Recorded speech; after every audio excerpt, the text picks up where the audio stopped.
Mga kaubayan, ang dami pong talbos ng mangga, gamot sa diabetic po ito.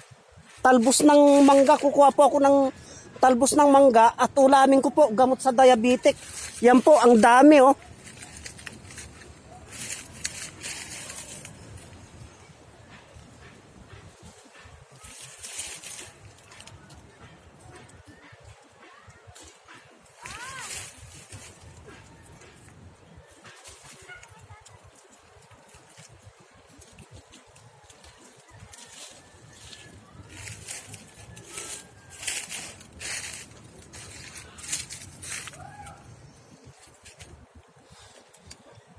Ang dami kong nakuha ang talbos ng mangga, mga kaubayan.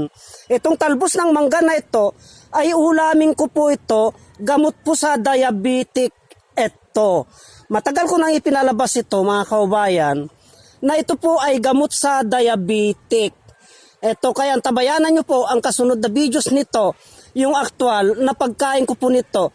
Itong talbos ng mangga. Kasi ipapalabas ko po, bago ko po kakainin ito, bago ko po ulamin ito, ay ipapalabas ko po muna ng actual kung paano po inuulam, kinakain tong talbos ng mangga.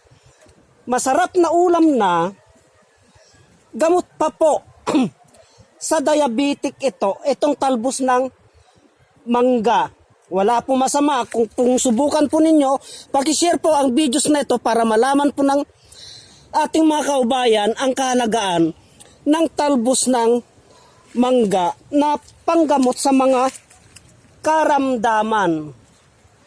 Marami na sa ating mga kaubayan ang tinuruan namin na gumamit ng talbos ng mangga na may diabetic po, yung mga nagme-maintenance po. Mga kaubayan, lalong-lalo na yung ating mga kaubayan dito sa parte ng Zambales, yung magaling sa ibang bansa na nagme-maintenance ng gamot. Buwat nung tinuruan po namin na lagi silang kumain ng talbos ng mangga na ito, ay hindi na po sila nagme-maintenance ng gamot, mga kaubayan. Itong talbos ng mangga na ito, nang dahil dito sa talbos ng mangga, ay natigil na po yung kanilang pag-maintenance ng gamot. Kaya subaybayan nyo po yung kasunod na videos nito, kasi po, i-actual ko po ito bago ko po ulamin. Ito ay ibibideo ko muna po, i-actual ko po ito para makita ng ating mga kaubayan ang tamang proseso kung paano po gamitin itong talbos ng mangga bilang panggamot sa karamdaman na diabetic at masarap na ulam, mga kaubayan. Kaya hanggang dito na lamang po at marami pong salamat.